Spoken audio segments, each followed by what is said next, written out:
Olá, Gabriela. Seja muito bem-vinda. Oba! Chegou o dia, ela estava ansiosa. Vou Muito contar os bastidores aqui. Ela estava ansiosa, não foi, Gabriela? Falávamos quase todo dia.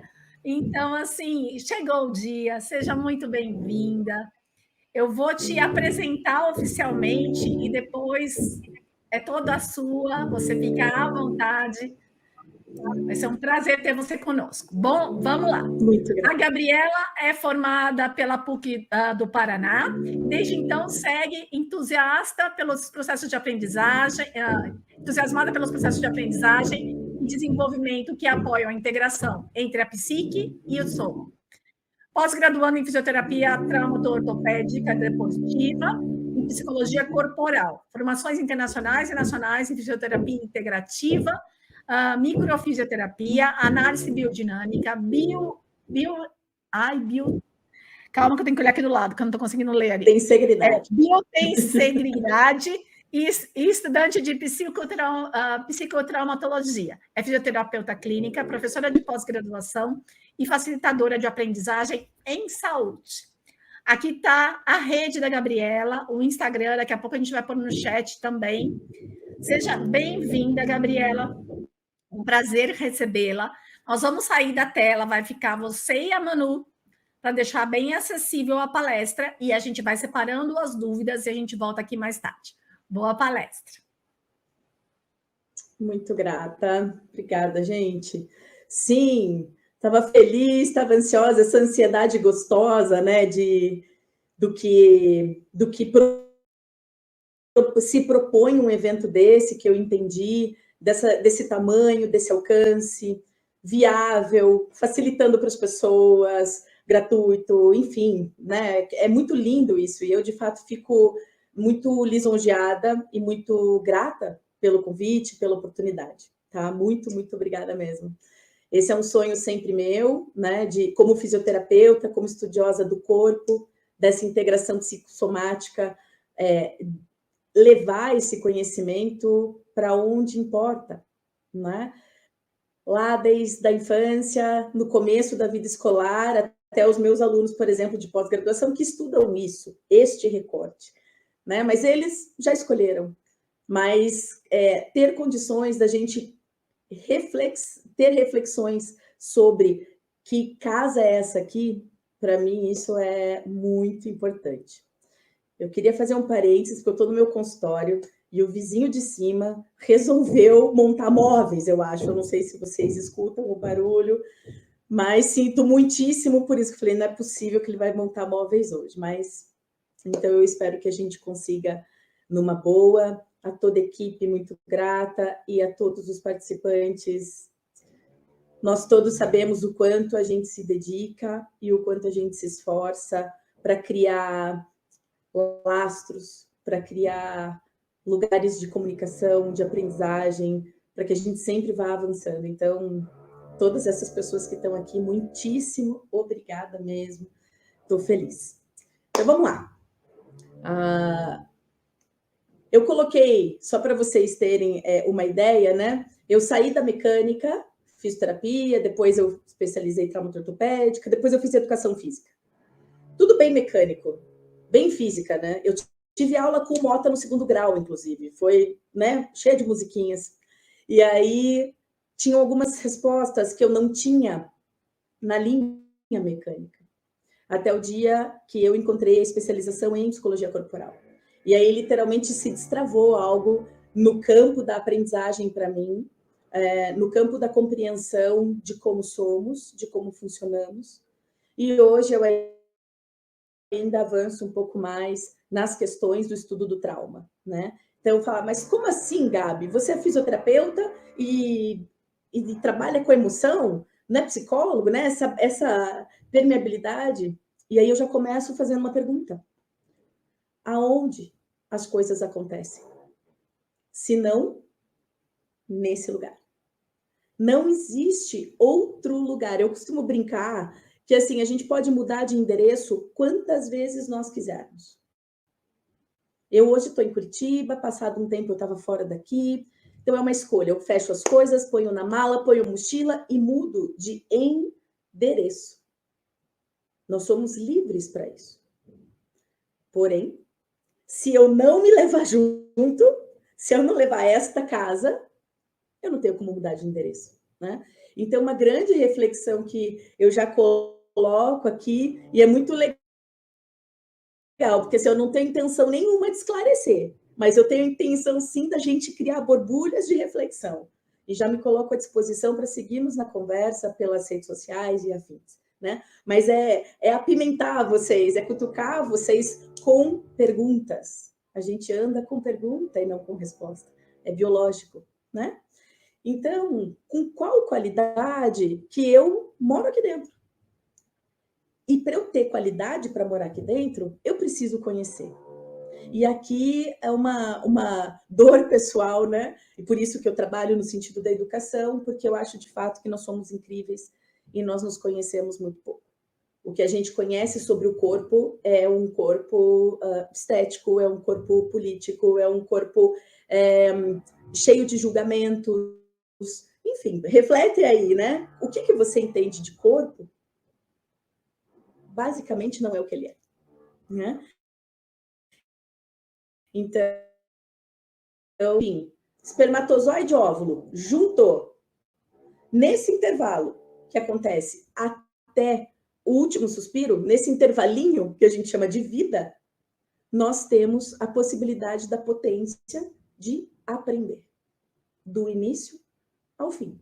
E por isso que eu acho que é uma das coisas mais lindas que nos fazem aqui de noite, em tantos lugares do país, estarmos co-criando esse espaço de reflexão. Isso é muito bonito mesmo. Então,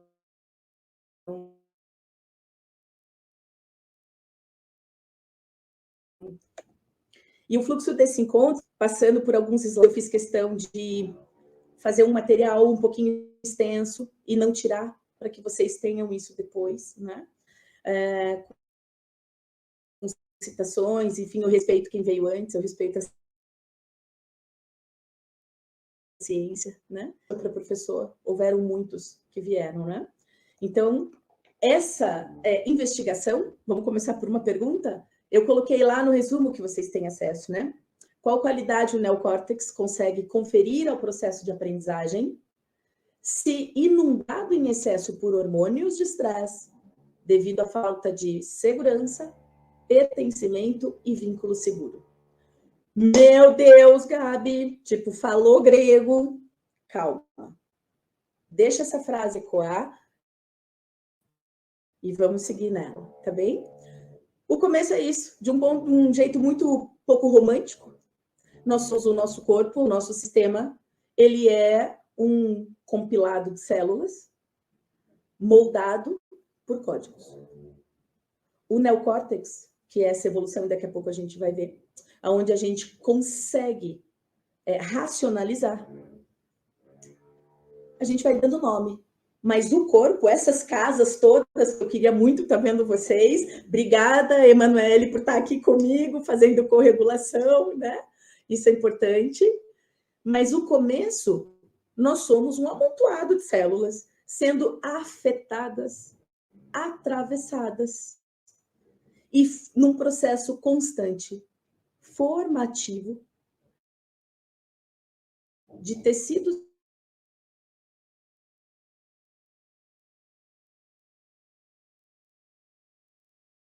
e conteúdos. Não é depois do nascimento, não é no jardim fundatório.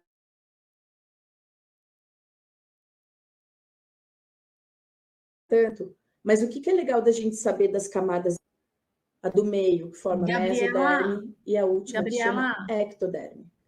Cada camada dessa é uma camada de cada célula. E estas camadas, elas se desdobram e formam várias coisas diferentes. Então, a endoderma, por exemplo, forma órgãos internos. E aqui eu estou resumindo, tá, pessoal? A mesoderma, a estrutura, músculo, osso. A ectoderma, pele, sistema nervoso, órgãos do sentido. Vamos começar a refletir. Como é que eu aprendo? se não é só com o meu cérebro, ainda mais dos pequenininhos, né? É o corpo inteiro que aprende. Por quê? Porque nós somos uma integração destas camadas. Para o corpo não existe uma segmentação, o agir e o pensar, ou decodificar. Inclusive, uma das estratégias de pensamento do que seria saúde, e que eu gosto e concordo, é que saúde é quando essas 3 camadas elas conversam bonitinho. Então, eu tomo consciência, eu consigo compreender, decodificar o que eu estou sentindo, e, portanto, eu tenho uma qualidade melhor de tomada de decisão do que eu vou fazer. E isso aqui, como eu mostrei antes, é embriológico, é celular. Então, todos nós, desde os pequenininhos, até, né, da educação infantil até a educação de adultos. Quando a gente pensa nas camadas, e de novo, né, esses esquemas, essas segmentações, obviamente, são didáticas, porque quando a gente fala em soma, corpo, sinônimo, ou psique, corpo emocional, então essa integração psicossomática, todo esse sistema e esse esquema do cérebro trino atua. De uma maneira bem didática, nós temos, por uma evolução, as questões do cérebro do complexo reptiliano, que estão muito atreladas aos estados de sobrevivência, sistema nervoso autônomo, eu preciso sobreviver. O cérebro límbico, que se desenvolve depois, que tem a ver com o desenvolvimento e a evolução mamífera, aonde tem estruturas que conferem, dentro do nosso entendimento, as questões emocionais. E o que nos coloca no topo da cadeia, né, alimentar do desenvolvimento, é o neocórtex, aonde ele tem funções intelectuais superiores. Eu consigo tomar decisões no processo. Eu consigo me responsabilizar ou não, né? Dizer, olha, deixa comigo. Deixa que eu vou fazer minha tarefa. Ou então, não vou fazer minha tarefa. Agora, quando a gente entende esse jogo entre esses 3 cérebros, aí que a coisa fica divertida para nós.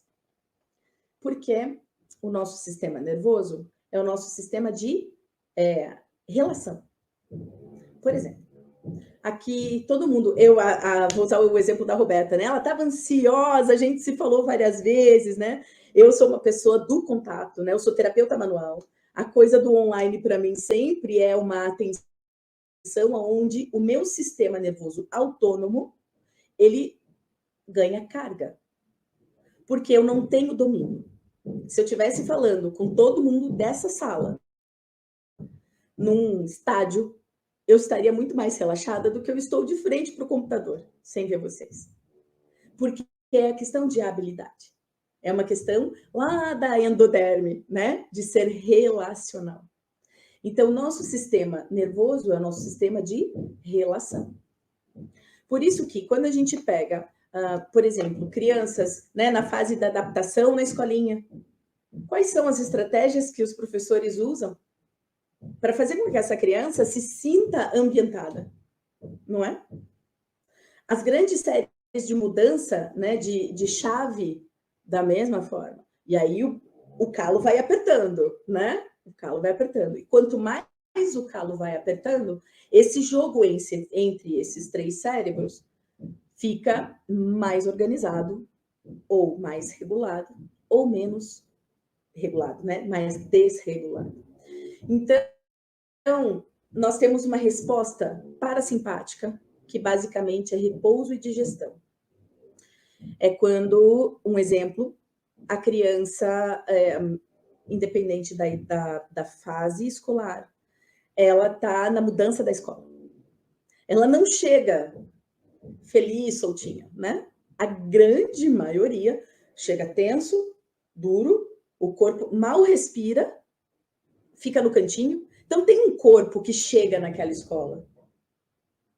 O sistema nervoso autônomo está numa resposta simpática de estresse para lidar com a mudança. É luta e fuga. Eu preciso, né? A musculatura ganha mais sangue, o hormônio, o cortisol. Tem muita coisa que aqui agora, nesse momento, não importa. Mas o corpo se organiza. E esta é uma boa palavra para que a gente observe e ganhe potência de nos observarmos e assim também conseguir observar os nossos alunos. Que corpo é esse que chega para a escola, por exemplo? Ou, um outro exemplo. Seu aluno super estudou e você sabe que ele é um bom aluno, dedicado, tudo isso. E na hora da prova, ele vai muito mal, dá branco. E aí ele fala, professor, eu estudei, eu juro que eu estudei, mas deu branco. Por que dá branco? O branco não é uma artimanha, por exemplo, do aluno, se ele tiver sério, certo? Vamos deixar isso com ressalva também. Mas é uma resposta fisiológica. Existe uma inundação tão alta porque o nosso cérebro de sobrevivência e o nosso cérebro emocional, portanto, o reptiliano e o límbico, eles funcionam em milhões de bits. Isso não é a Gabi dizendo, isso são as pesquisas dizendo. O cérebro, por uma questão de sobrevivência, ele funciona numa velocidade de milhões de bits. E o neocórtex, que faz a regulação social, a aprendizagem, ele funciona em bits. Porque para sobreviver, a gente não precisa disso. Então, se eu estou nervosa por uma tarefa, por exemplo, a prova, eu estudei. Mas se eu não me posiciono e se eu não tenho, a gente chama isso de holding, né? Se eu não tenho um contorno legal, se o pai no caminho fala, quero ver essa nota, hein? Pronto. O professor chega na fala, agora, barulho o semestre inteiro, bimestre, agora eu quero ver como vai ser. Para quem está na luta e fuga, você acaba de fisiologicamente convocar o corpo do seu aluno a um estresse suficiente para ele, por exemplo, ter branco na prova. Ah, Gabi, mas então a gente precisa ficar passando a mão na cabeça. Não, não é isso. Mas quando a gente sabe disso, quando a gente sabe como a gente funciona, a gente consegue ter consciência. E as nossas, o Damásio eu adoro, né? Ele sempre diz, as nossas emoções talvez não sejam mais do que a experiência consciente de um vasto conjunto de reações fisiológicas, que é essa que eu expliquei para vocês brevemente. Supervisionando e continuamente ajustando as atividades dos sistemas biológicos do corpo frente às experiências do ambiente externo e interno. A ambiência, e hoje também a ciência já nos traz isso, né? A genética é responsável por 5% do que a gente experimenta. Os outros 95% são epigenéticos. Estão em torno da genética, é ambiência externa. Esse é um artigo que eu gosto muito, só para vocês terem ideia, né, do que acontece, é um termográfico, né, sobre as emoções. Como as emoções ficam no corpo, quer ver? Só pensa. Quando você está com raiva, normalmente o que a gente fala? Eu tô roxo de raiva. E a gente sente quente aqui em cima. Quando eu tô com medo, quem tá com medo? Fica aqui, empoderado, autorregulado, ou perde potência. Então, de novo, e se vocês, por mim hoje, se vocês ficarem com essa palavra, com qual qualidade o corpo aprende, eu tô muito feliz. Roberto, não vou mais te encher o saco. Como é que você sabe, a gente sabe, ao bater o olho em alguém, no aluno, se ele está cheio de energia, se ele está aprontando, se ele está com problema em casa, não é? Muito por conta disso aqui, ó. Que a gente consegue detectar os nossos esteroceptores, os nossos órgãos do sentido, conseguem captar isso aí. Conseguem compreender o lugar. E o Kahneman traz uma frase que eu adoro, que o reflexo do susto, e rapidamente, literalmente é quando algo acontece que a gente não está esperando, prova surpresa, congela metade da turma. Tem uns outros que querem sair correndo pular pela janela. Cada um tem uma forma.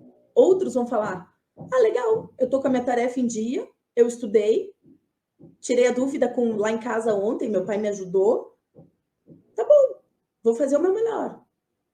Então, cada um vai ter uma capacidade do organismo de paralisar a pulsação e recrutar mais e mais camadas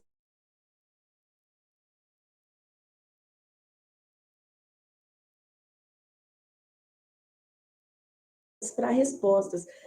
Porque, veja, queridos, nós somos o melhor que a gente pode ser. Nós somos.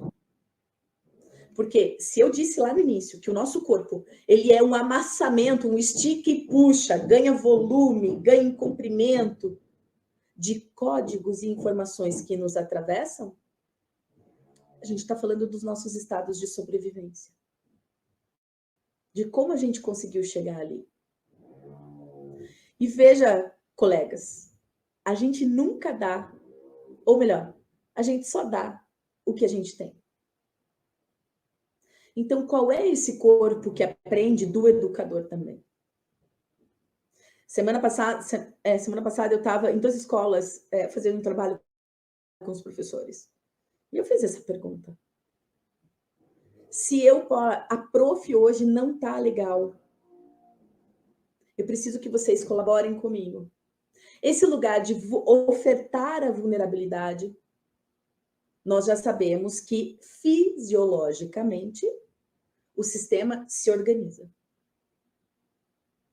Diferente se a minha vulnerabilidade é exposta.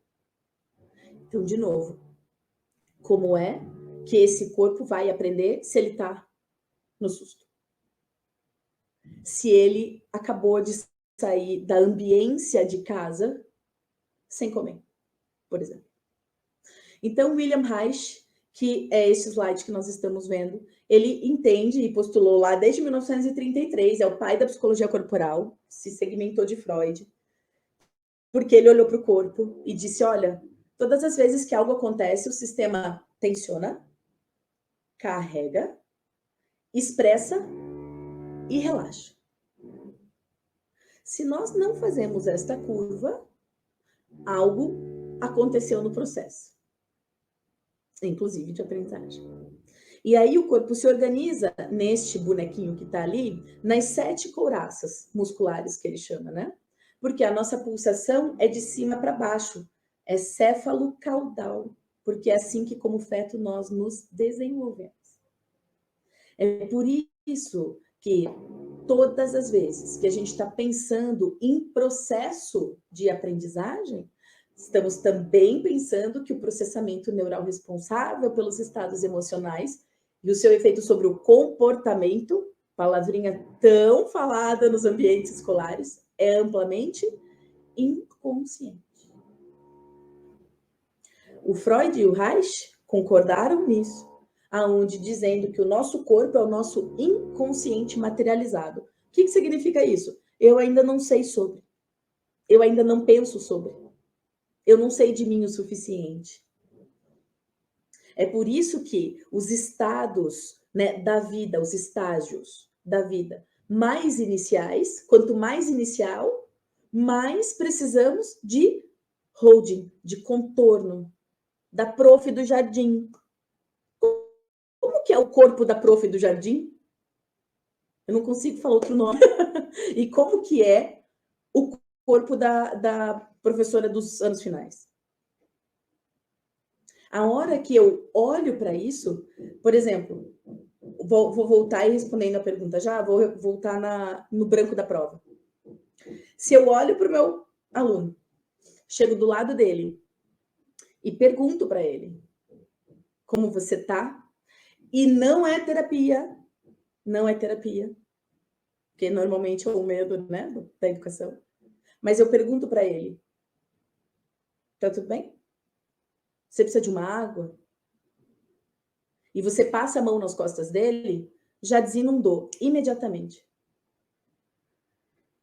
E aí ele recupera a capacidade dele de raciocínio, lógico, matemático, por exemplo. Então, como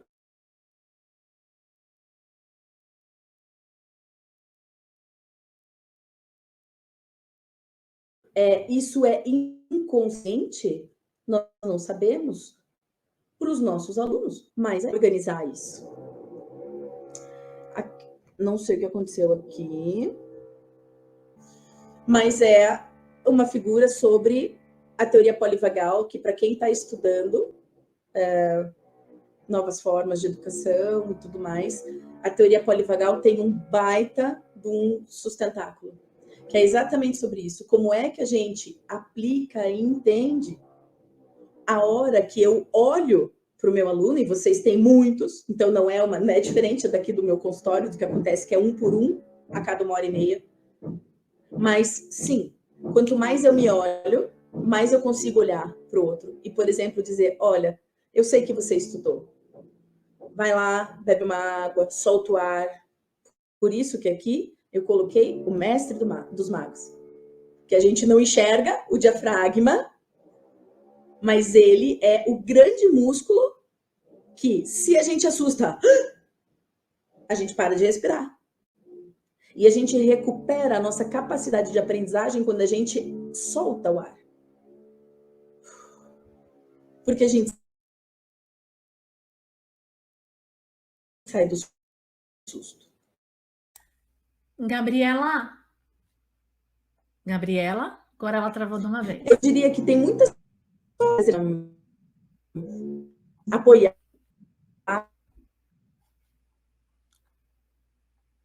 um deles.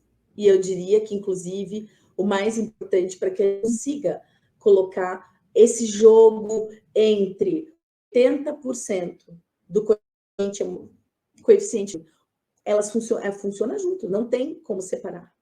Não tem como. Então, trazer esse conhecimento. Conversam com a BNCC? Então, opa, será que, de fato, quando eu consigo ter um corpo que está incluso na escola, e não é só através da educação física, também,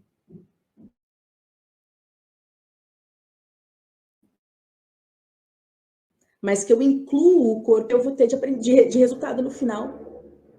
Como é que eu vou conseguir melhorar essa gestão das minhas emoções e das bolinhas, né? Como professora, para facilitar isso para os meus alunos também, né? Eu já vou encerrando, que eu acho que já deve ter dado, né, pessoal? Que no fim a gente Não, começou e eu não Gabriela. olhei. Não. Na verdade, Gabriela, é que você está travando um pouco o áudio, principalmente. E o pessoal está super interessado. E eles estão falando assim, está travando o áudio. Então, é isso que eu queria te avisar. Entendi. Que pena. Não sei, eu vou tentar melhorar aqui, daí vocês me dão um check se melhorou, tá bom? Mas vamos seguir só para a gente não perder. Então, assim, como é que a gente faz? Como é que a gente contribui para a educação corporal e emocional do aluno no processo de aprendizagem? Para mim, essa frase da Maria Del Mar é uma das chaves de reflexão. Porque a nossa alma da compreensão do ser humano é afetar-se. O tempo inteiro nós nos afetamos. Qual é a qualidade se nós estivéssemos olho no olho? É diferente. Ainda bem que temos online, graças, porque afinal de contas, Brasil inteiro aqui. Mas consegue perceber por que a pandemia foi tão estressante para os alunos também?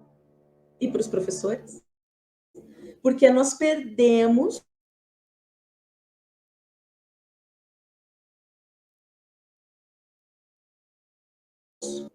super vão entender isso.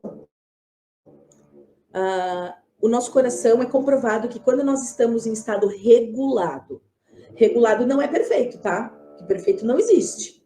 Não é assim, né? Mas o quanto a gente consegue se organizar naquelas 3 camadas lá da frente, endo, meso e ectoderma, o nosso coração entra num estado de coerência cardíaca. E essa onda que é mecânica, ela desloca 3 metros.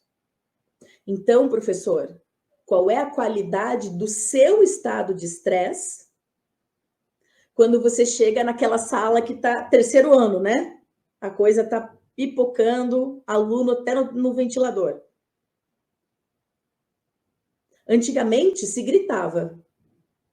Hoje a gente já sabe que a gente pode usar o nosso corpo também a serviço de ajudar o aluno a voltar para o estado de autorregulação.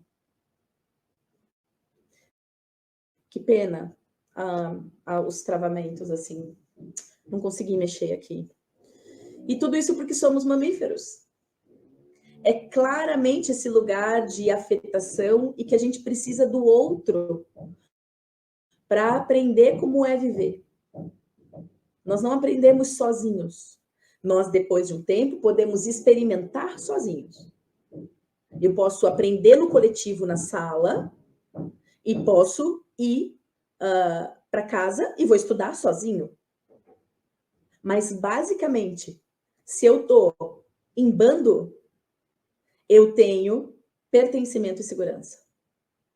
E a hora que eu tenho pertencimento e segurança, eu tenho organização e tenho vínculo. E, portanto, as minhas emoções primordiais, a Marta, medo, alegria, raiva, tristeza, amor. Eu consigo acessar no corpo. Por muitas vezes, aquele aluno que está bravo, batendo no colega, ele não está com raiva. Ele está triste. Mas ele não consegue reconhecer a tristeza. E por uma questão de defesa, ele vai para cima. Lembra? Luta e fuga. Ao invés dele fugir, ele ataca.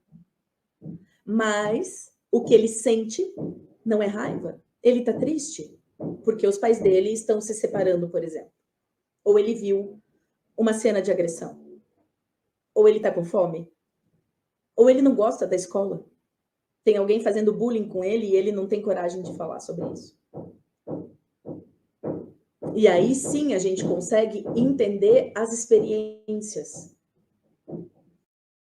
E aí sim, é sobre isso o nosso dia a dia lá na sala, né? Experiências. Como é que eu vivo as minhas experiências com empatia, resiliência, compaixão, que são estruturas do vínculo. Empatos. Com. Patos, emoção.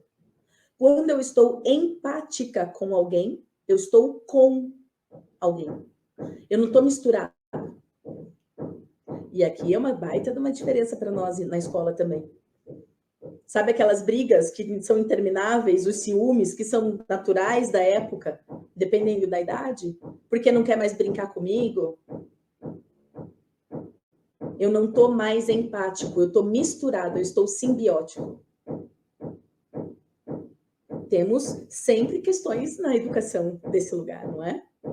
Então, percebam que quando você fala, quando você se aproxima do seu aluno e fala, olha, eu estou vendo que não está legal, mas eu só não consigo entender o que é. Você consegue? Você abriu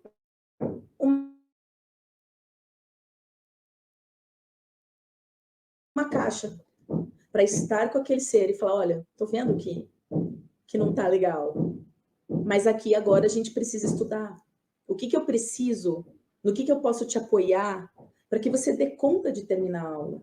Porque eu estou vendo que não está legal. Ah, eu quero ir beber água. Pronto. Então, esse lugar a gente só consegue também quando a gente se olha.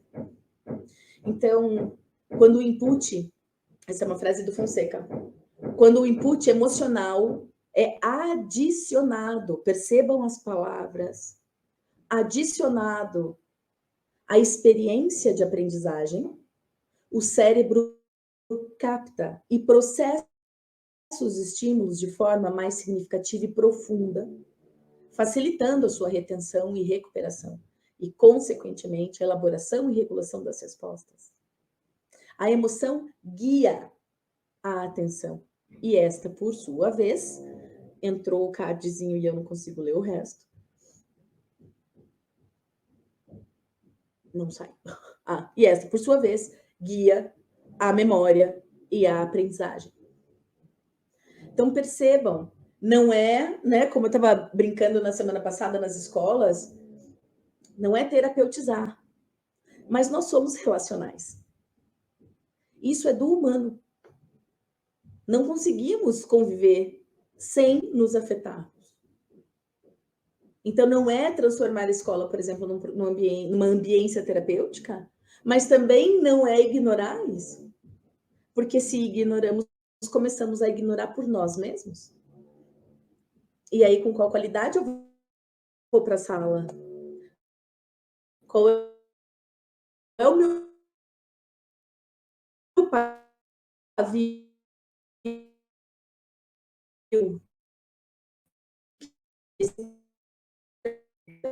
Da gente, de novo, as emoções servem como dicas para o comportamento adequado. O que significa adequado? Sobreviver.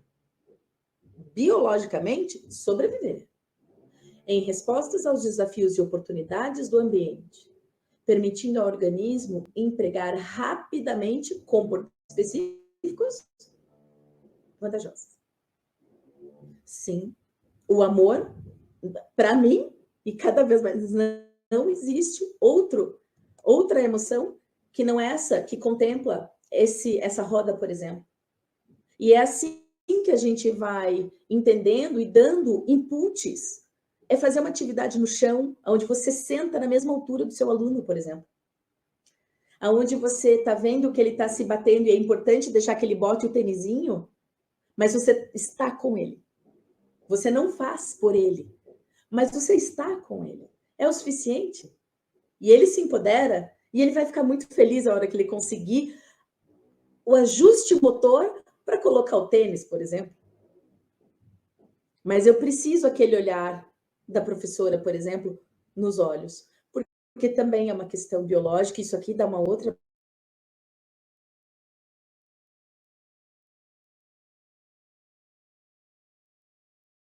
palestra.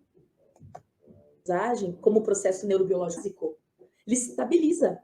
Olha a palavra de novo. Ele estabiliza a gestão cognitiva.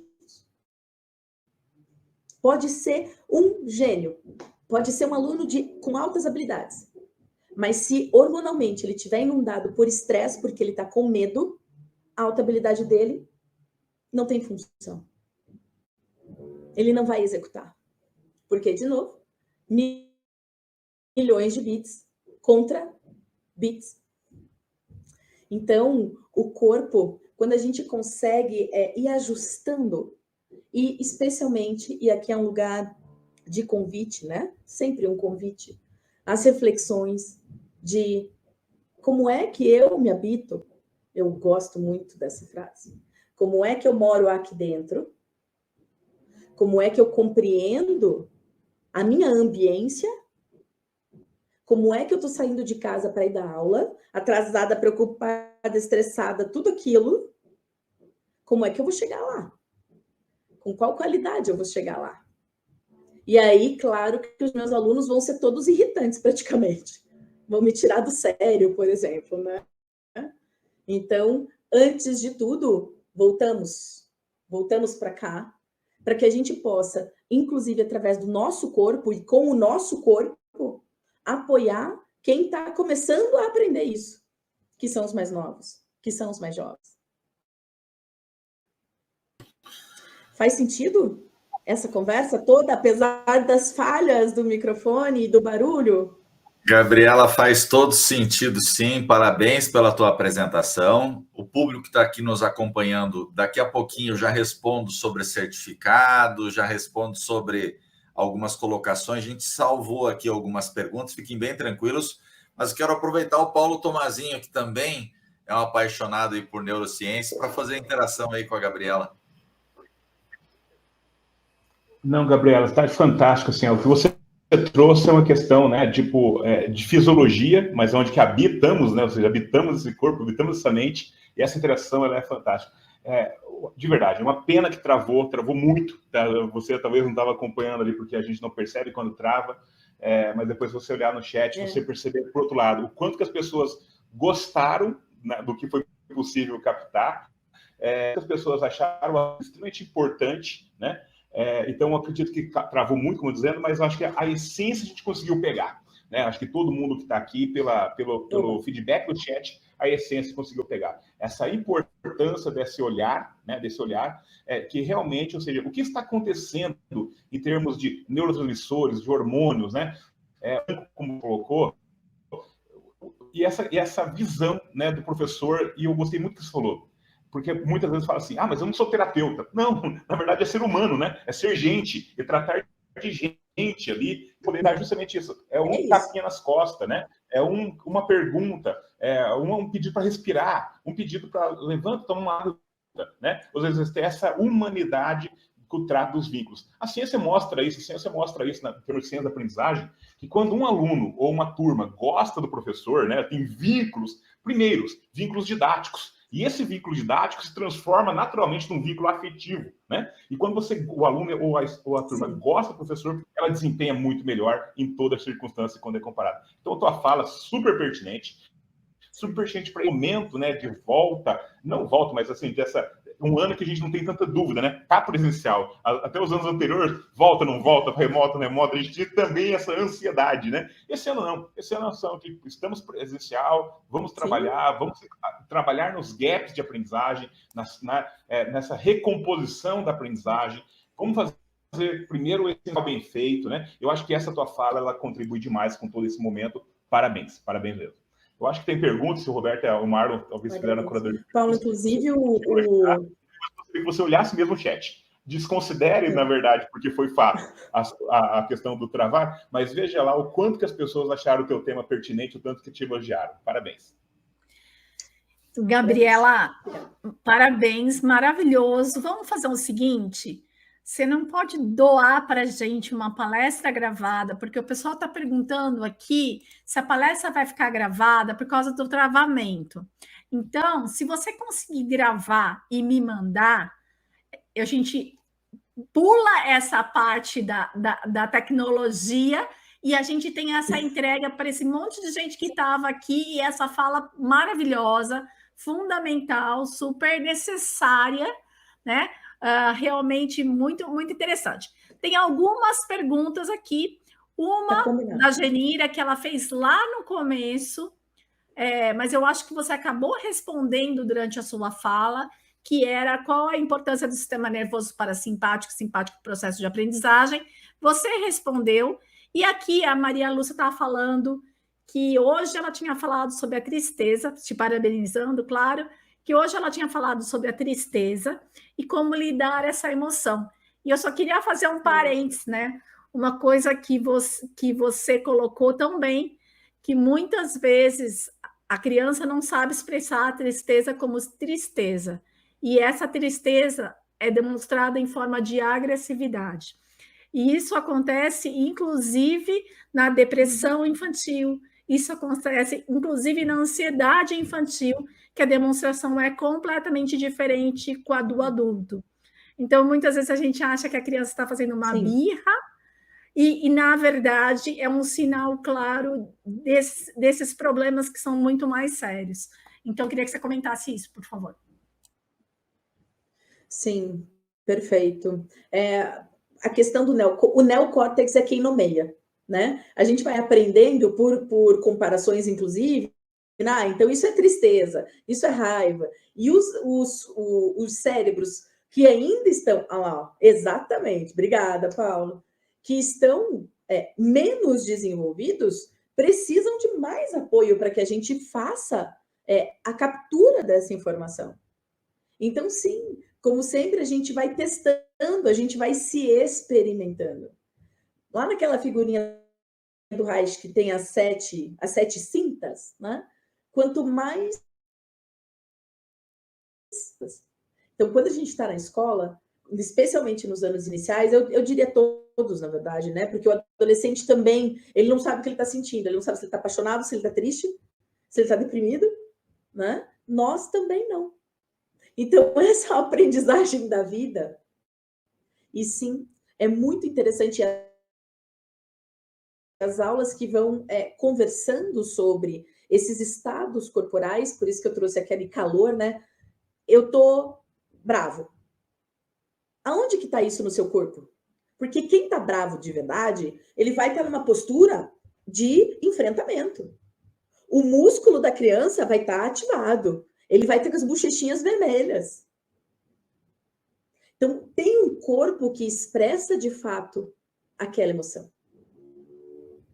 Se a criança está triste, por mais volume, grito que ele faça, isso não tem energia.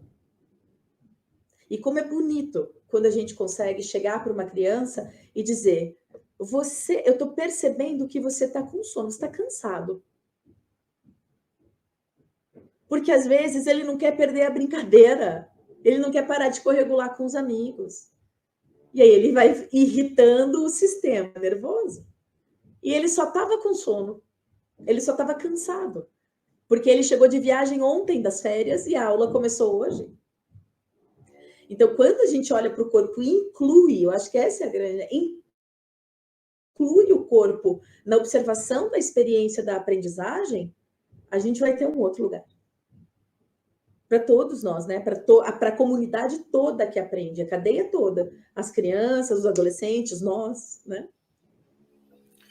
Gabriela, tenho certeza que a gente poderia ficar aqui horas e horas te ouvindo, aprendendo contigo. Você fala de uma maneira simples, gostosa de ouvir. Então, gratidão aí pela tua colaboração conosco. Eu falo aqui em nome de milhares de professores aí que estão nos acompanhando. Nossa, muito, muito obrigado aí. Se der certo, então, a Gabriela compartilha algum conteúdo que ela tenha gravado, a gente arranja um jeito de colocar aí, sim, né, Roberta? Sim. A partir do momento que isso chegar na nossa mão, vocês vão ter acesso, então, nesse mesmo endereço, semanapedagógica.com.br. Mais uma fala aí da Gabriela de presente para vocês que estão aqui acompanhando. Então, exatamente. E a apresentação da Gabriela já está disponível no site. Já coloquei aqui agora. Então, pelo menos também já pode apoiar vocês na parte audiovisual para vocês acompanharem o que ela falou, tá bom? Gabriela, foi um prazer. Vou conversar com você mais amanhã. De verdade, muito obrigada. E a gente se vê amanhã. A gente se fala amanhã. Tchau, tchau. Que tal você transformar ainda mais a sua prática em 2023? Estou falando das pós-graduações da Moonshot Educação. Nós temos 3 opções. Primeira opção é a aprendizagem ativa e tecnologias educacionais, uma pós que encaixa para professores de todos os níveis. A segunda é práticas inovadoras na educação infantil, voltado especificamente para esse público. E a terceira é voltada para gestores, o MBA em Gestão Estratégica de Escolas. Os QR Codes te levam diretamente para as páginas com as promoções especiais durante a Semana Pedagógica.